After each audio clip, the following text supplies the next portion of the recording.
Hello. Today we are talking about my favorite topic, categorization. If you asked me how I can define all the methods that we use, I would answer in one word, it is just categories. Why categories? Why do we use categories so much and why they are so effective? First of all, it is because categorization is the main activity of our brain. We always categorize. Secondly, if we put words into clusters, it means we divide them into smaller groups, and that is how our memory improves.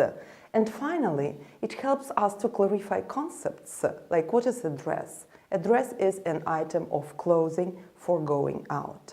And there can be many examples like this. So how do we use categories in the teaching and learning process? You have already mentioned that everything that all vocabulary that we give and even grammar is usually categorized.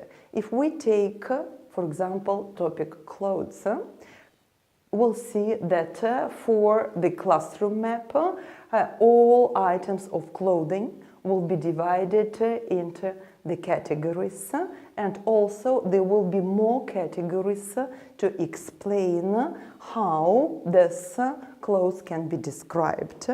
And the process will also use portfolio maps, speaking maps, and speaking cards.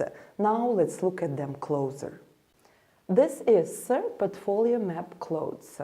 In it, in this map, we see different types of clothing, and also we can see the characteristics of clothes, such as opinion, style, size, color, pattern, material, and purpose. They follow the order of adjectives, and we also can see here the elements of clothing. Speaking map clothes is used at the second level and contains the categories. They are almost the same categories that we saw in the portfolio map. They are size, color, pattern, material, but also we add here body parts, season, and weather. If we ask what is most important about this map, it is that categories allow asking questions like what size is it? What color is it? What pattern is it? What material is it?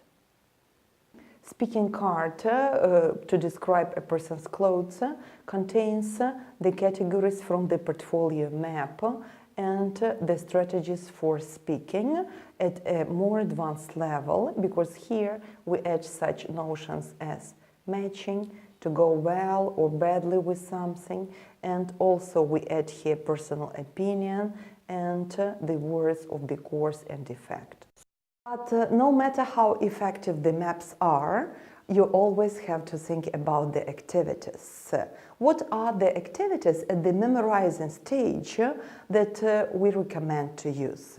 Of course, they all are connected with the categories, and the teacher will always present the categories. The games will include the games like what category is it, when the students have to answer about the category this word belongs to. The riddles.